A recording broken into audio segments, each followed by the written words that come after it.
Welcome into another edition of the Buffalo Wild Wings Extra Point. I'm your host, Tim Owens. Over the next half hour, we're going to hit on every level of football from high school through college, all the way to the pros. We start on the high school level where we have a huge game in East Texas come Friday night as the defending 4A Division II state champion Pleasant Grove Hawks travel to the defending 4A Division I state champion Carthage Bulldogs.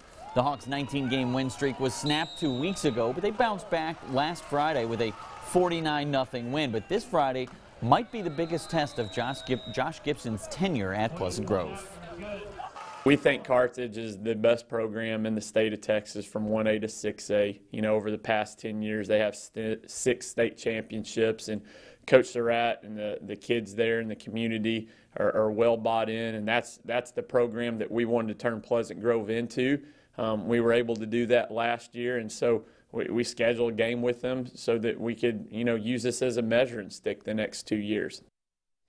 As for the Bulldogs, Coach Gibson is right. Carthage has been the best program in the state and maybe one of the top 5 programs in the country for the last decade. The Bulldogs are lighting up the scoreboard as well as anyone in the Arklatex, averaging more than 50 points a game. Their defense is very good, too. They just don't seem to have any real weaknesses. Still, Coach Surratt knows it's going to be a physical game on Friday night. Well, they got a great football team. You know, they had 5 turnovers against Gladewater and out yardage them a bunch, and so we hope they turn it over 5 more times. We know they're going to clean that up and or have that cleaned up since they played Chapel Hill last week. They're going to bring their best, and hopefully we will too. It's the extra point game of the week. Carthage taking on Pleasant Grove Friday night at Bulldog Stadium. Kickoff set for 7:30. We'll have highlights and a complete wrap Friday night during the Blitz over on NBC.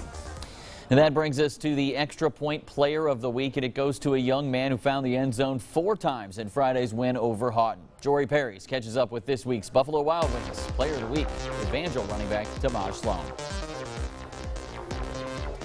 That's right, so I am joined here now by our player of the week, running back for the Evangel Eagles, Tamaj Sloan. Here you are. We've got his team here behind me with them, the offensive line here. Now, Tamaj, 290 yards, 4 touchdowns this past week against Houghton.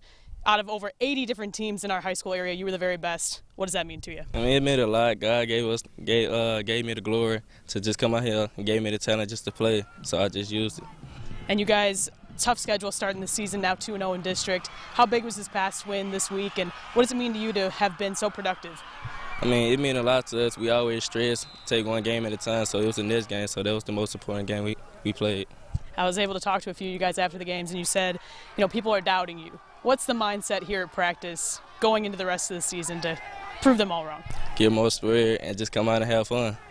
Awesome. Tamaj, thank you so much for your time. Congratulations. Guys, appreciate it. Thank you. Let's hear it for him. And Tim, let me send it back to you in the studio. Sloan and Evangel look to improve to 3-0 in district play Friday night when they play host to the Airline Vikings. Kickoff set for 7 o'clock. Still to come on the extra point, the Green Oaks Giants have won 3 straight. Can that continue this Friday against Haynesville? We hear from Coach Isaac. Plus, find out who tops the list of this week's top 6 teams in the Arklatex. All that and more as the Buffalo Wild Wings extra point rolls on.